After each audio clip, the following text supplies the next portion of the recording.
काली नजर। माँ, माँ, अरे क्या माँ माँ कर रहा है? बकरी का बच्चा है क्या? अरे माँ, मजाक छोड़ो। मुझे फाइनली वो मेन चौराहे वाली दुकान मिल गई है। अब देखना, आपका बेटा दुगनी स्पीड से पैसा कमाएगा। ओफो, ये क्या? मेरी ऑनलाइन मेकअप क्लास चल रही है। इतनी जोर से क्यों बोल रहे हो आप दोनों? अरे मेरी धर्म पत्नी जी, मेकअप क्लास बाद में करना। वो चौराहे वाली दुकान मिल गई है हमको। अरे वाह, रुको मैं अपनी माँ को फोन लगाकर बता देती हूँ। अरे मैं भी अपने रिश्तेदारों को बता देती हूँ। कितनी खुशी की बात है। हाँ हाँ, मैं भी अपने दोस्तों को बता देता हूँ।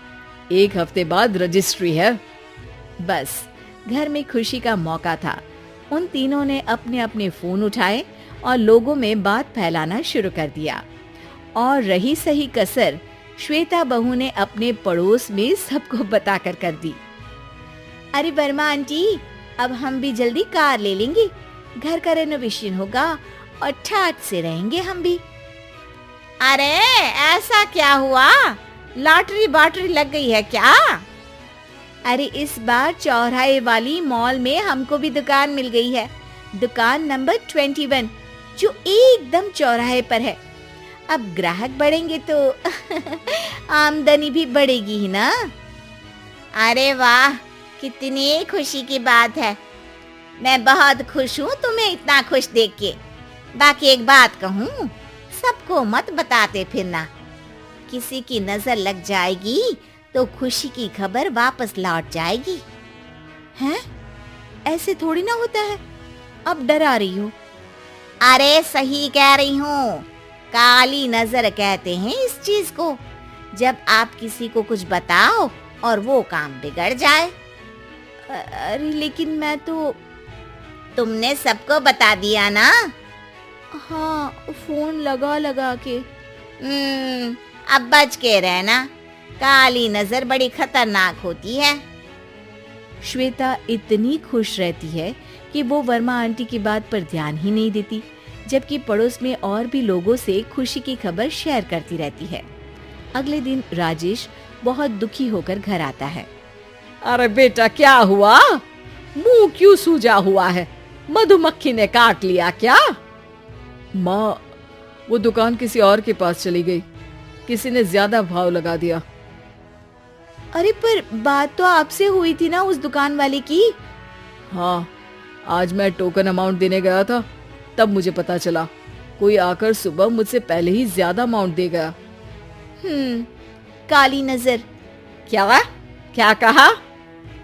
वर्मा आंटी ने समझाया था कि किसी को बताना मत, वरना काली नजर लग जाएगी।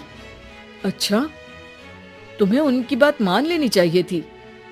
उनकी बात मान लेती, लेकिन उसके पहले ही सबको बता चुके थे ना हम तीनों। अरे अगली बार से ध्यान रखेंगे। कोई भी नई चीज होगी तो किसी को नहीं बताएंगे। तीनों कुछ दिन ऐसे ही रहते हैं, पर एक दिन श्वेता को एक मेल आता है। राजेश, मेरा ऑनलाइन मेकअप कोर्स कंप्लीट हो गया। अब मैं खुद का पार्लर खोल सकती हूँ। अरे वाह, अपने मोहल्ले में ही खोलते हैं। ये जो घर के सामने दुकान है ना, वहीं। हाँ, यहाँ सस्ती भी मिल जाएगी। अगले दिन श्वेता वर्मा आंटी के पास जाती है, मिठाई का डब्बा लेकर। अरे आओ आओ, कैसे आना हुआ? जोर से नहीं बोलूंगी। वो सामने वाली दुकान है ना, वहाँ मैं अपनी पार्लर की दुकान खोलने वाली हूँ। उसकी मिठाई है। अरे वाह, बहुत बधाई हो तुमको। हाँ, मैं कमाने लगूंगी तो राजेश पर पूरे घर का बोझ नहीं रहेगा ना आंटी जी। ये तो है, पर ये बता कि तूने ये बात किसी और को तो नहीं बताई ना? अरे नहीं नहीं, पिछली बार गलती कर दी थी। काली नजर लगी किसी की और राजेश के हाथ से वो दुकान चली गई थी। सबको मत बताना। चलो मैं चलती हूँ, कल दुकान की बात करने भी तो जाना है। अगले दिन श्वेता दुकान के लिए मालिक से बात करने जाती है। अरे लेकिन दुकान तो हम कल रात को ही किसी को दे चुके हैं।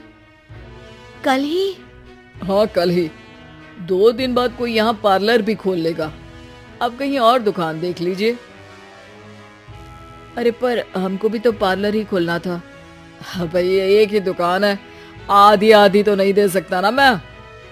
राजेश और श्वेता घर पर हताश होकर आ जाते हैं। इस बार तो किसी को बताया भी नहीं था, अब किसकी काली नजर लग सकती है? सुनो, तुमने माँ को बताया था क्या? अरे कैसी बात कर रही हो, माँ की नजर थोड़ी ना लगेगी। पक्का तुमने किसी को नहीं बताया था ना? सिर्फ वर्मा आंटी को बताया था, उन्होंने ही मुझे किसी को नहीं बताने को कहा। अरे यार, तुम भी सही हो, मेरी माँ को नहीं बताने को कह रही हो, पर वर्मा आंटी को बताना तुम्हें जरूरी लगा। अरे वर्मा आंटी ने ही तो काली नजर के बारे में बताया था ना, वो हमेशा हमारा भला ही तो चाहती है। मेरी माँ भी हमारा भला ही चाहती है। अरे पर चिल्ला क्यों रहे हो? बात नहीं कर सकते क्या आराम से? नहीं आता हो आराम से बात करना, और करना भी नहीं चाहता हूँ मैं। दुकान जाने का दुख गुस्से में बदल गया था और राजेश और श्वेता में बात बंद हो गई थी। 2 दिन बाद मोहल्ले में पार्लर का इनॉग्रेशन हुआ, जिसमें मोहल्ले के सभी लोगों को बुलाया गया, पर श्वेता, राजेश और माँ नहीं जाते। माँ, अंदर आ जाओ, क्या देख रही हो? अरे नया पार्लर देख रही हूँ अपने आंगन से। देखो, माँ को दूसरे का सुख देखने में कितना मजा आ रहा है, मेरा दुख नहीं दिख रहा इन्हें। यहाँ मेरा पार्लर भी तो हो सकता था। अरे चुप रहो यार, हर बात में लड़ाई क्यों ढूंढ रही हो? राजेश और श्वेता फिर बहस करने लगते थे। तभी माँ ने दोनों को बाहर बुलाया।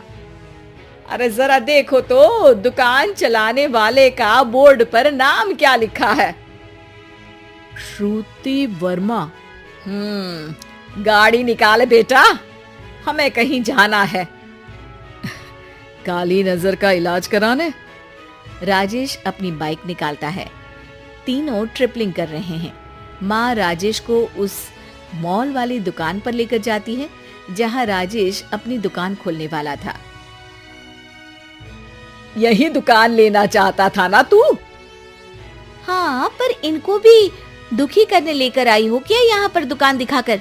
वहाँ काफी नहीं था? अरे श्वेता, थोड़ा सब्र रख, अभी पता चलेगा कि हम यहाँ क्यों आए हैं। बता, इस दुकान चलाने वाले का नाम क्या है? अनुपम वर्मा। कुछ समझ में आया? वो दुकान वाली श्रुति वर्मा, ये दुकान वाला अनुपम वर्मा, और हमारे पड़ोस में हमने उस दुकानों के बारे में बताया किसको था? अब वर्मा आंटी को। मतलब वर्मा आंटी ही हमारा काम बिगाड़ रही है? नहीं नहीं, ऐसा नहीं हो सकता, ये बस इत्तेफाक है। राजेश अपना फोन निकालता है और श्रुति वर्मा और अनुपम वर्मा के नाम फेसबुक पर सर्च करता है, जहां ये दोनों ही वर्मा आंटी के रिश्तेदार होते हैं। श्वेता को समझ में आ जाता है कि वर्मा आंटी की ही नजर काली नजर है। अब क्या करना है? कोई भी खुशी की खबर हो तो काली नजर से बचना है, यानी वर्मा आंटी से बचना है। अरे पर मुझे ये समझ में नहीं आया कि वो हमारे साथ ऐसा क्यों करेंगी। अरे बेटा, एक सीख है, दूर के आदमी को आपकी तरक्की से कम परेशानी होगी, पड़ोसी को ज्यादा। दोनों माँ की बात में हामी भरते हैं और अगला काम चुपचाप करने की कसम खाते हैं, ताकि आगे से वर्मा आंटी कोई काम ना बिगाड़ सके।